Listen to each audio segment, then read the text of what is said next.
What if the reason you never finish what you start isn't laziness, lack of talent, or discipline, but the way you think about time? What if the moment you set a goal, you unknowingly sabotage yourself by obsessing over the end instead of the process? Most of us live our lives waiting, waiting to arrive, waiting to be done. And that waiting is exactly what keeps us frustrated, anxious, and stuck. This audiobook isn't about working harder. It's about thinking differently. So progress stops feeling painful and starts feeling inevitable. If you've ever quit too early, rushed the journey, or felt restless even while succeeding, listen closely. This might change how you approach everything you're trying to master. Hello, everyone. Hi, all. Hello, and a very warm welcome to Book Podcast Zone. I love trying to connect the dots and figure out the why behind our behavior.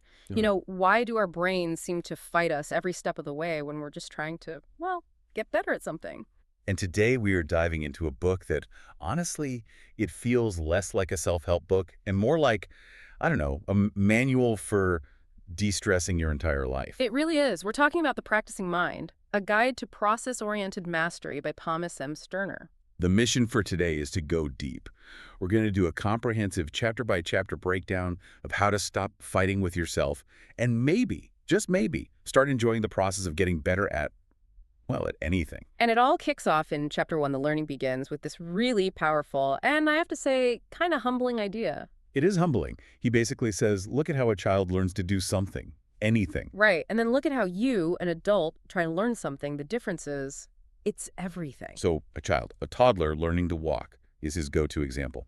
And it's perfect because they exist in this state of what he calls non-judgment. They stand up, they get their balance for a second, they wobble. And then they immediately fall flat on their face. Yeah.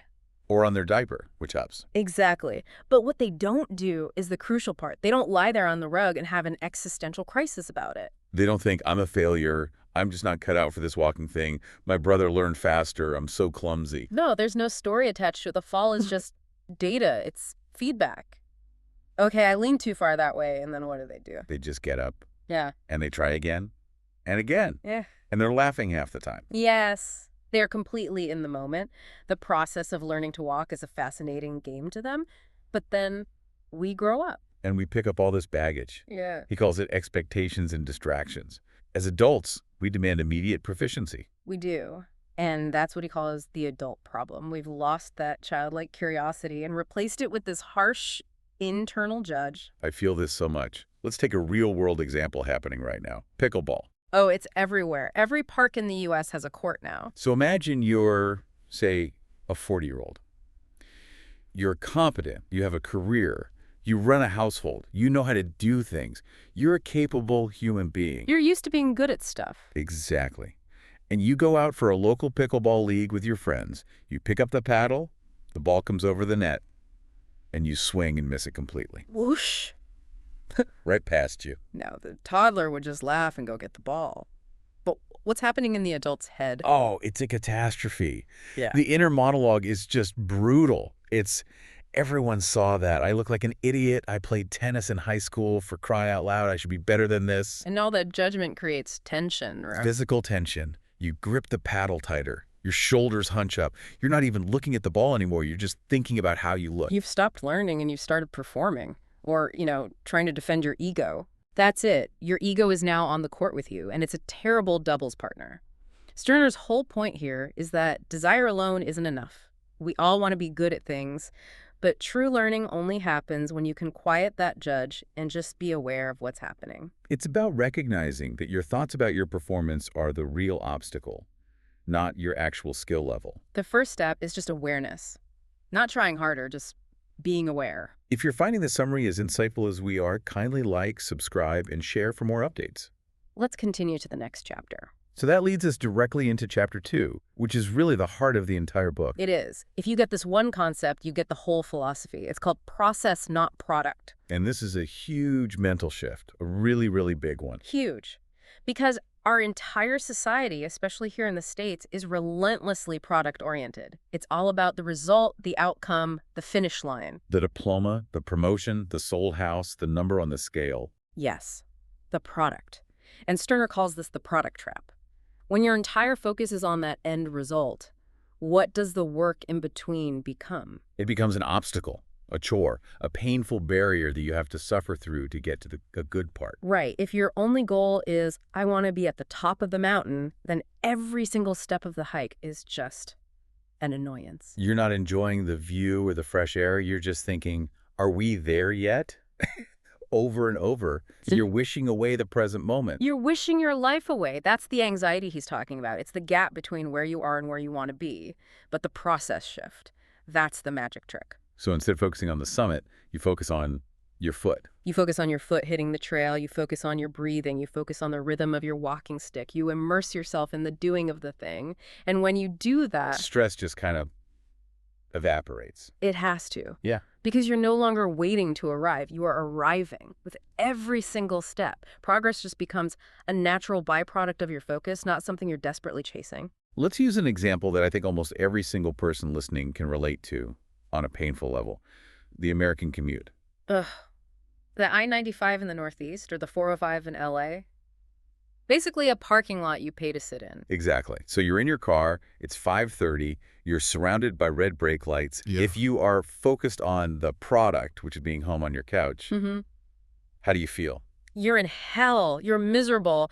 Your shoulders are up by your ears. You're gripping the steering wheel. Your cortisol levels are spiking. You're angry at every other car. You're literally fighting reality. You're in a car, but your mind is at home, and that conflict is pure suffering. You'll always lose a fight with reality. But okay, let's apply the process mindset. What does that look like? You'd have to first accept, I am in my car in traffic. That's the reality. So what is the process of being in my car? Well, you could actually listen to the podcast you have on, not just hear it, but listen. Or you could notice the way the light is hitting the buildings. Or you could just feel the seat supporting your back and take a deep breath. And just like that, the anger is gone. The traffic is still there. Nothing outside of you has changed, but your experience of it has been transformed. You've gone from suffering to just driving. This applies so much to careers, too. I see people just grinding, absolutely miserable because they're so fixated on getting the title of manager or VP. Yes, the product of the promotion. They think, once I get that title, then I'll finally be happy. So the actual daily work, the spreadsheets, the meetings, it's all just a miserable chore. But the irony is, if they actually focused on the process of their work, if they tried to write the best possible email or run the most engaging meeting, They'd not only be happier day to day, they'd probably get the promotion faster. Because quality is a side effect of being present. please like, subscribe, and share this episode to help us grow. Moving on to the next chapter. Okay, so focusing on the process is the goal, but my brain is so loud. How do you actually quiet that inner critic? Yeah. Chapter 3 is how you look at it, gets into the nitty-gritty of that. And this is another one of those subtle but incredibly powerful distinctions. He talks about judgment versus observation. Which sounds similar, but they're not. They're polar opposites. Judgment is emotional. It's loaded. It uses words like good, bad, stupid, lazy. It's personal. It attaches a story of your worth to an action. So, I'm so bad at this is a judgment. Right. Whereas observation is just data collection. It's neutral. It's factual. It's like a sports commentator just stating what happened. So instead of, I'm so bad at this, the observation would be, what? It would be, the ball did not go in the hoop, or I have reread that paragraph 3 times and still don't understand it. It's just the facts with no emotional story attached. It's like you're being a scientist of your own actions. That's the perfect way to put it, because judgment triggers your brain's threat response. You feel like you're under attack from yourself, and that shuts down the learning centers of your brain. Because you're in fight or flight mode. Exactly. But observation keeps the logical, problem-solving part of your brain online. You can't fix a problem if you're too busy beating yourself up for having it in the first place. He connects this to perfectionism, which is interesting because so many of us wear perfectionism like a badge of honor. Oh, he sees it as a trap. He Yeah. says perfectionism is just fear in a nice suit. It's the fear of making a mistake, the fear of looking like a beginner. And if you're afraid to make mistakes, you can't learn anything. You can't. An observer sees a mistake not as a failure, but as a crucial piece of data. It's just a calibration. Let's use that public speaking example again. You're at a PTA meeting, you have to get up and speak. It's scary. Totally.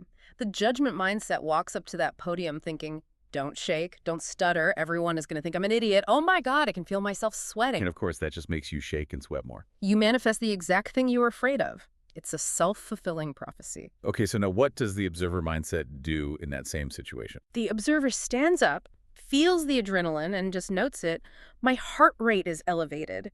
Instead of, I'm terrified. It's a physiological fact, not an emotional story. Right. The observer notices, my hands are a little shaky. So they decide to place their notes on the podium. They notice, my throat is dry. So they take a sip of water. It's just problem solving in real time. Yeah. It takes the me out of it. It's not about I am failing. It's about this situation requires an adjustment. That's the whole game. Yeah. You reframe the challenge from a test of your personal worth into just an interesting puzzle to be solved. Don't forget to like, subscribe, and share for more updates. Let's continue to the next section. So if we can learn to be that calm, objective observer, how do we use that skill to actually build better habits? That brings us to Chapter 4, Creating the Habits We Desire. And this is where the book gets really practical. He explains that we can't just use brute force to create new habits. You know, the whole just do it mentality. That rarely works long term. It doesn't, because our brains are wired to resist things that feel like a struggle. So he introduces this idea of gentle consistency. Gentle consistency. I already feel calmer just hearing that phrase. It's the opposite of the whole no pain, no gain culture we live in. And he argues it's far more effective. We see the failure of brute force every single year with New Year's resolutions. Oh, the classic January gym boom. It's almost sad to watch. January 1st, the gyms are packed. People who haven't exercised in years decide, this is it. I'm going to run 5 miles a day and lift weights for an hour. They go way too hard. They go way too hard. They're incredibly sore. They're exhausted, and they hate every minute of it. They're trying to punish themselves into being fit. And by mid-February, the gym is a ghost town again. Because willpower isn't infinite. It's a battery. Mm-hmm. And they drain it completely. Force just creates more resistance. Okay, so what does the gentle consistency approach to starting a gym habit look like? It looks like lowering the barrier to entry so much that it's almost impossible to fail. So you're on the couch. Your brain says, I don't want to go to the gym. Which it always does. Always. The observer self just notes that.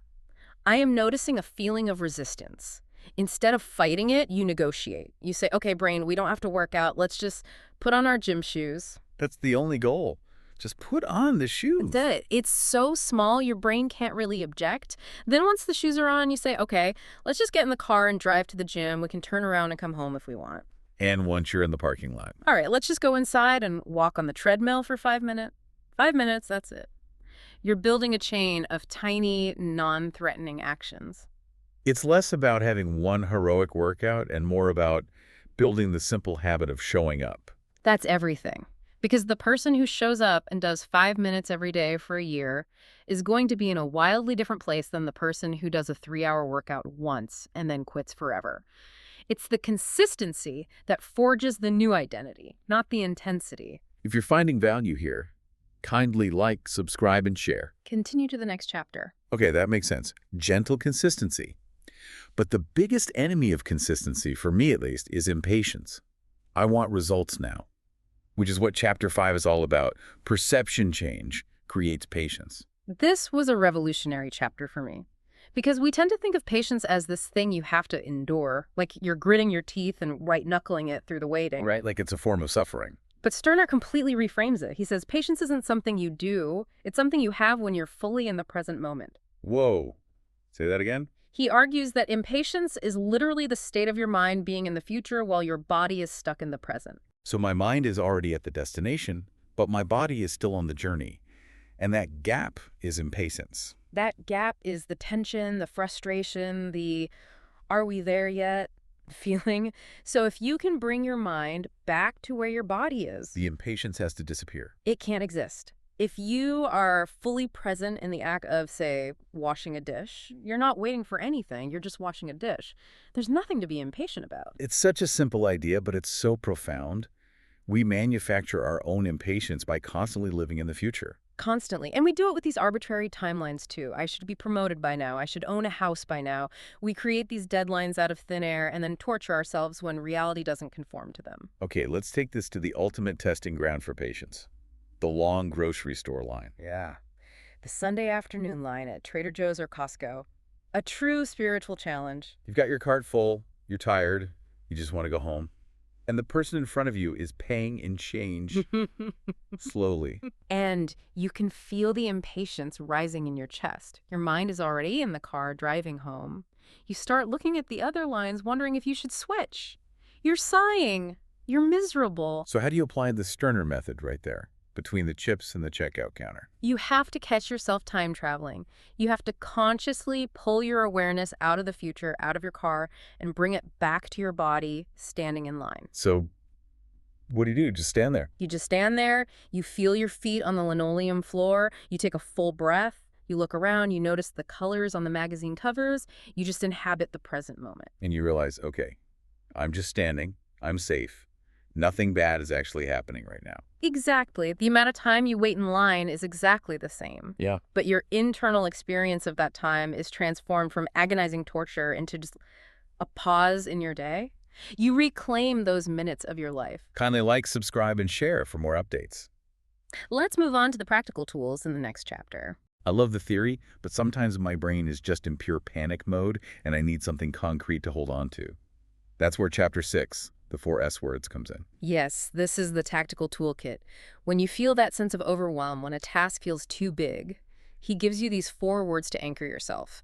Simplify, small, short, and slow. Okay, let's break those down. First one is simplify. Simplify. Our brains panic when faced with complexity, so you have to break a giant, scary project down into its simplest, most obvious components. Okay, makes sense. Next is small. Small. Once you've simplified the components, you focus on the absolute smallest possible piece of action. Not the whole component, just one tiny part of it. And short. Short. Keep the work session itself brief. He's a huge advocate for short bursts of high-quality focus. 15 focused minutes is infinitely better than 3 hours of distracted, miserable work where you're just staring at the screen. And the last one, which feels very counterintuitive, is slow. Slow. Move with deliberate intention. He quotes that military saying, "Slow is smooth and smooth is fast. When you rush, you make mistakes. When you make mistakes, you get frustrated. And when you get frustrated, you quit." Let's use his framework for a project that strikes fear into the hearts of homeowners everywhere. Cleaning out the garage. The weekend killer, Yeah. yes. You open that garage door on a Saturday morning and it's just chaos. Boxes, old bikes, tools everywhere. It's a mess. And your first instinct is to just shut the door and pretend you never saw it. Because you're looking at the project as clean the garage. That is not simple. It's massively complex and overwhelming. Your brain just shuts down. So, applying the 4 S's, how would we start? Okay, first, simplify. You don't look at the whole garage. That's forbidden. You look at one tiny section. Let's say that one metal shelf in the corner. That's it. Nothing else exists. Okay, I can handle one shelf. Now, small. Don't even try to organize the whole shelf. That's still too big. Your task is to organize one thing on the shelf. How about that big jar of mixed up screws and nails? Just the screw jar. Okay. And short. You set a timer. I am going to sort screws for 20 minutes. When the timer goes off, I am done for now, and I will go get a glass of water. No marathon sessions allowed. And finally, slow. Instead of frantically grabbing handfuls of screws, you deliberately pick up one. You look at it, you place it in the correct container, you do it with calm focus. One at a time. But my brain is screaming, this will take forever. But it won't, because by going slow, short, small, and simple, you never trigger that overwhelm response. You stay calm. You might finish the screws in 20 minutes and think, you know what, that wasn't so bad. I'll do another 20 minutes on these wrenches. You trick your brain into being productive by taking all the pressure off. You completely remove the pressure, and you end up getting far more done than if you had tried to tackle the whole thing at once and burned out in an hour. Please remember to like, subscribe, and share. Continue to the next chapter. So we're using the 4 S's, we're making progress, but we're still going to have good days and bad days. Yeah. We're going to mess up. How do we handle that emotionally? This brings us to Chapter 7, Equanimity and DOC. Equanimity is such a great concept. It basically means maintaining your mental and emotional balance regardless of what's happening. So not getting super excited and arrogant when things go well. And not getting completely dejected and depressed when you have a setback. It's about staying on an even keel. And the tool he gives us to achieve that is the DOC cycle. DOC. Right. It's an acronym for do, observe, correct. Exactly. It's a non-emotional, purely mechanical feedback loop for learning and improvement. Walk me through it. Let's use a sports example. Say I'm at a batting cage trying to learn to hit a baseball. Perfect. Okay. The machine pitches the ball. That's the prompt. First step, do. You swing the bat. And I swing and miss Yeah. badly. Now, my normal judgmental brain would scream, "You're terrible. You'll never be good at this." Right. And that creates tension and anger and makes your next swing even worse. But with the DOC cycle, the next step isn't judgment, it's observe. So I just observe the facts. What's the facts? The bat passed underneath the ball. That's it. No story, no emotion. It's just physics. Okay. And after observe comes on, Correct. you make a small, logical adjustment based on the data. Since the bat was too low, I will try to keep my hands a bit higher on the next swing. And you just loop back to do. You loop back, swing again. This time maybe you hit a foul tip. So you observe, okay, better contact, but I was a little late. You will have to take sight. Correct. I will start my swing a fraction of a second earlier. It turns practice from this emotional drama into a science experiment. Completely. Yeah. And it works for everything. Right. Think about a software developer debugging code. Yeah. They write a piece of code that's the dole. Yeah. They run it. It throws an error. They don't have a meltdown and question their entire career choice. Hopefully not. They Yeah. just observe the error message. Yeah. It tells them there's a typo on line 72. So they correct the typo and run it again. It's the same exact process. It removes all the drama and ego from the process of getting better. And that's where true mastery lives. It's not in being perfect from the start. It's in your willingness to go through that DOC loop thousands and thousands of times without losing your composure. Kindly like, subscribe, and share for more updates. Let's continue to the next chapter. We're coming toward the end of the book now, and in Chapter 8, Stirner brings us right back to where we started. The chapter is called Teach and Learn from Children. It's a perfect full circle moment. In the beginning, he asked us to notice the difference between how we learn and how children learn. Now he's telling us to actively try to get back to that childlike state. And the way to do that, he says, is to reframe our serious work as play. Which is so powerful because the state of play is, by definition, a low-stakes environment. When you're playing, your ego isn't on the line. You're fully engaged, but you're not worried about the outcome in the same way. Right. Think about watching kids on a playground. They're on the jungle gym. One kid tries to climb up a pole, slips, and falls into the wood chips. What happens next? They usually laugh. Their friend laughs, and they get up and try again from a different angle. Exactly. There is no internal monologue about, oh, that was so embarrassing. My reputation as a pole climber is ruined forever. They don't have this heavy story attached to the failure. But as adults, we are terrified of looking foolish, which kills the learning process. It paralyzes us. His example of adults learning a new language is spot on for this. A lot of people in the U.S. trying to learn, say, Spanish for a trip. They'll do the apps, they'll study the flashcards, but they're terrified to actually speak it. Why? Because they know they're going to sound like a 2-year-old. They'll use the wrong grammar, the wrong words, they'll sound clumsy. They're afraid of the judgment. But here's the paradox. You have to be willing to sound like a toddler to get past the toddler stage. If you can adopt that child's mindset of play, you just babble. You try to order at a restaurant, you accidentally say something ridiculous, you and the waiter have a laugh about it, and you learn the right way to say it. Yes. Because you weren't afraid to make the mistake, you got immediate feedback. You learn faster when you're not protecting your ego. Play removes the pressure, and when the pressure is gone, your brain is so much more open to learning. If you love these insights, please like, subscribe, and share. Continue to the final chapter. And so we arrive at the final chapter, Chapter 9, Your Skills Are Growing. This is really the capstone on the whole philosophy. It's a reminder that this is a lifelong journey. Mastery isn't a destination you arrive at. He calls it the myth of done. Yes, and we are so obsessed with being done with things. I can't wait until I'm done with this project. I can't wait until I'm done with school. But in any area of true skill or mastery, there is no done. And he says it's not a depressing thought, it's actually liberating. It's totally liberating. Because if there's no finish line you have to race to, you can finally slow down and just enjoy the path you're on. This is also where he really emphasizes the importance of self-compassion, especially when you hit those inevitable plateaus in your learning. The plateaus are where most people quit. But he says the plateaus are where the deepest learning is happening. It's where the skills are consolidating in your brain. If you can learn to be patient and kind to yourself on the plateau, you've won the game. I keep thinking about gardening as a metaphor for this. You don't plant a garden with the goal of being done with it. No, of course not. You don't plant tomatoes in May, harvest them in August, and then say, phew, glad that's over. Never have to do that again. The whole point of gardening is the process of gardening. It's the weeding and the watering and watching things grow. The joy is in the tending, day after day. The tomato is a lovely byproduct, but the practice is the gardening itself. Or think about a great musician. A jazz pianist doesn't learn a song once and then say, okay, mastered that one, never playing it again. Right. They played for the rest of their lives. To explore it, to find new feelings in it, new nuances. They're not playing to get to the final note. They are playing for the love of playing. And that's the ultimate shift he's asking us to make. To move from a mindset of getting it over with to a mindset of getting into it. That's beautifully put. That's the whole thing. Kindly like, subscribe, and share for more updates. So, if we were to try and synthesize this entire book into a final message, what's the big picture? To me, the big picture is that this book is an antidote. It's an antidote to the constant, low-grade anxiety of modern life. We're all conditioned to rush, to focus on the next thing, to live in the future. And we think that rushing will get us there faster.